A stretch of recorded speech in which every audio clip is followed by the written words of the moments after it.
Hi guys, welcome back to another episode of Pixel That Photography's YouTube channel. The last question that I have had, and one that's fairly common, is from a reader named Bobby, and he wants to know, how is it that I can get blue skies in the background of my photos? When I'm shooting in the middle of the day, I'll take a picture of my subject and the sky is white, or I don't see details in clouds, or I don't see any blue in it.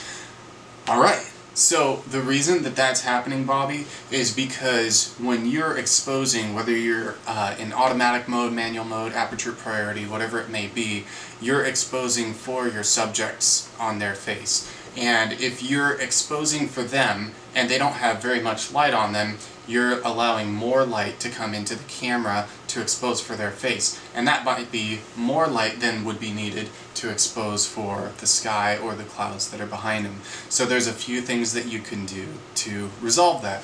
The first thing being, you can move your subjects. So if you can get some flattering light, and consider the direction that the light's coming in. So if the sun is over in this direction and you're shooting over here and your subjects are right here, switch spots with your subjects so that the sun is hitting them directly.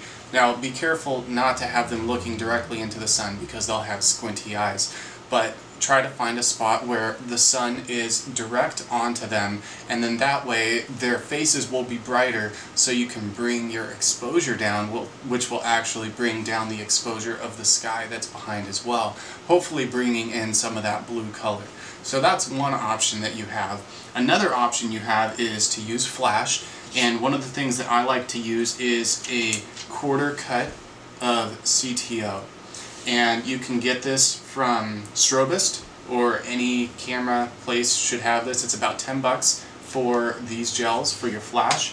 What I like to do with the 580EX2 is use the pull out right here, put the catch back down, but you can actually stick the gel right in there, and then that'll go ahead and take care of holding that in place for you.